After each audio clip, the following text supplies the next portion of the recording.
Hello అండి. ఈరోజు ఆలూతో ఇన్స్టెంట్‌గా దోసలు ఎలా చేయాలో చూద్దామండి. ఆలూతో అనగానే మసాలా దోస అనుకుంటారేమోనండి.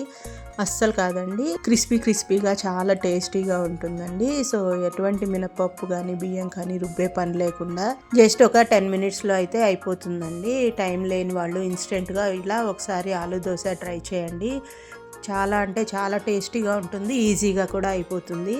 సో, ప్రాసెస్ ఏంటో చూసేద్దాం వచ్చేయండి. ఫస్ట్ అయితే ఒక 2 మీడియం సైజ్ పొటాటోస్ని తీసుకొని ఇట్లా పీల్ చేసి చిన్న చిన్న ముక్కలుగా కట్ చేసుకొని వాటర్లో వేసి పక్కన పెట్టేసుకోండి. నెక్స్ట్ ఒక మిక్సీ జార్ తీసుకొని అందులోనే మనం కడిగి పెట్టుకున్న పొటాటో ముక్కలు వేసుకోవాలి. 2 పచ్చిమిర్చి, అలాగే కొంచెం అల్లం తరుగు, 1 టీ స్పూన్ జీరా కూడా వేసుకోవాలండి. అది మొత్తం కూడా కొంచెం మెత్తగా అయ్యేంత వరకు మిక్సీ పట్టుకోవాలండి. సో, అది కొంచెం మిక్సీ పట్టుకున్న తర్వాత పుల్లటి పెరుగు ఒక హాఫ్ కప్ వరకు వేసుకొని ఒక హాఫ్ కప్ వాటర్ వేసుకోవాలండి. 1½ కప్ వరకు బియ్యం పిండి వేసుకోవాలి. 2 టేబుల్ స్పూన్స్ శనగపిండి వేసుకోండి. దాన్ని కూడా మెత్తగా గ్రైండ్ చేసుకోవాలండి. మనం దోశలు వేసే బ్యాటర్ ఎలా అయితే ఉంటుందో సేమ్ అదే కన్సిస్టెన్సీలో మిక్సీ పట్టుకొని ఒక మిక్సింగ్ బౌల్ తీసుకొని అందులో వేసేసుకోవాలండి.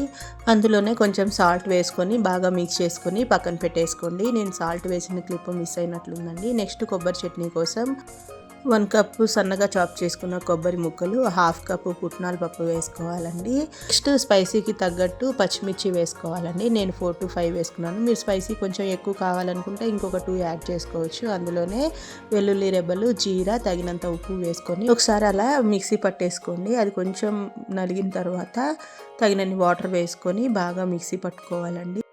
సో, చట్నీ అంతా కూడా ఒక మిక్సింగ్ బౌల్లో వేసేసుకొని పోపు వేసుకోవాలండి. నెక్స్ట్ పోపు పెట్టేసుకుందాం. పోపు కోసం కొంచెం ఆయిల్ వేసుకొని అందులో 2 ఎండుమిర్చిని ఇట్లా తుంచేసేసుకోండి. తర్వాత తగినన్ని పోపు గింజలు, కొంచెం జీరా, కరివేపాకు వేసుకొని పోపు వేయించుకోవాలి.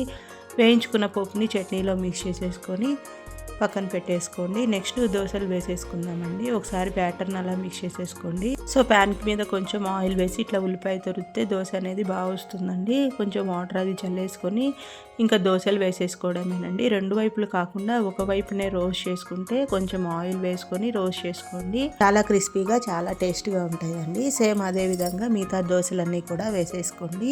క్రిస్పీగా ఆలు దోశలు రెడీ అయిపోతాయండి. సో, మీరు కూడా ఒకసారి తప్పకుండా ట్రై చేయండి.